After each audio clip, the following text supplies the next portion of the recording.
I think some of the preconceptions are that it's going to be boring, or that you're going to have to say what you don't want to say, or it's going to be technical and you might not understand what's going on, or it might be sort of unfriendly, those kinds of things, which we are the opposite of that. We are inclusive, we're supportive, and we just love having people around us that are able to kind of interact with us. So it's not any of the things that I've said. And the time commitment, you don't have to say, well, I've got to come every month, I've got to spend the whole 2 hours. So there's that as well, that people think that they've signed up so they have to come to every single meeting. So that's not the case. I think for me, I was worried before I like I said earlier, I went to a CAMS group before I joined this.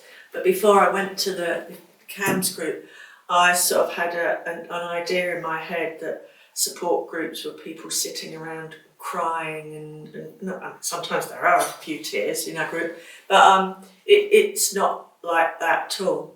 And yeah, I mean, they were, it's been a lifesaver for me.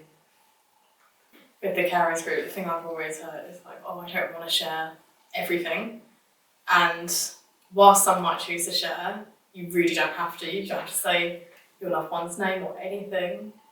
I think there's always that worry, maybe like that they have to give more than they're willing to in that moment, and that's not at all what it is. It's like, if you want to spend the whole 2 hours and you want to say everything you can, that's fine. If you want to spend 10 minutes and say nothing, that's fine. Whatever you get out of it, that's enough. We're not there to see how long you stay for.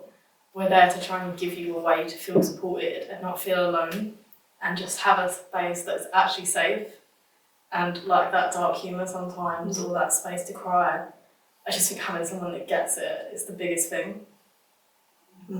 I guess with anything, you might have some preconceptions or ideas about what it's going to be like, but kind of having someone to talk to and just ask about what the group's going to be like, in terms of having conversations with the team. And often, Jane or Beth or myself can sort of talk a little bit about what it's going to be like, and that it's not a very, very big group, although it's consistently well attended. It's probably, I don't know what everyone would say, but I'm going to say around about sort of 5 or 6 might kind of attend, but there's been times when it's been a lot busier, but usually no more than, I think, 9 or 10 people have attended the meetings.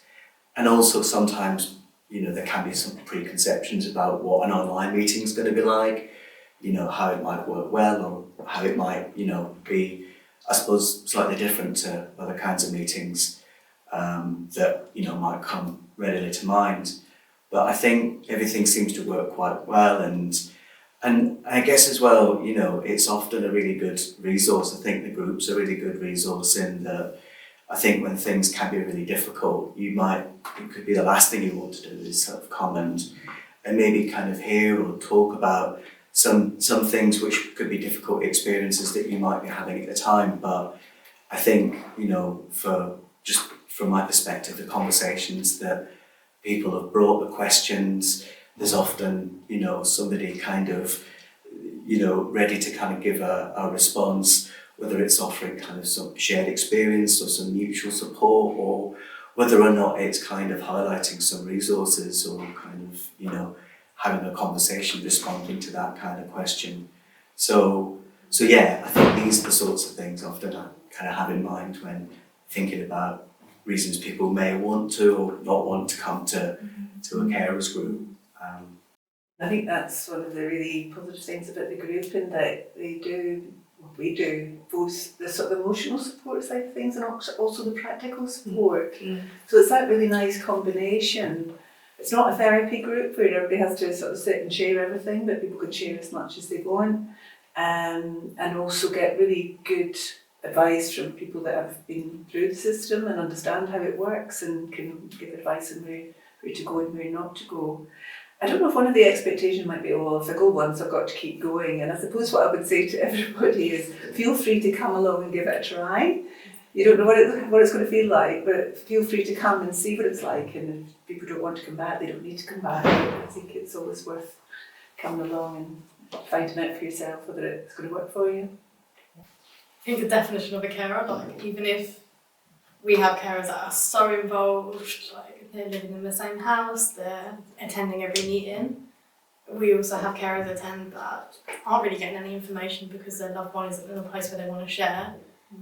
You're welcome no matter what information you have, no matter how close you are to the situation. I think it's just about making sure that you're there, and it doesn't matter to us how much information you have. If it's helping you emotionally, if you feel like you're getting that practical support, emotional support, that's more than enough for us. We just want to help.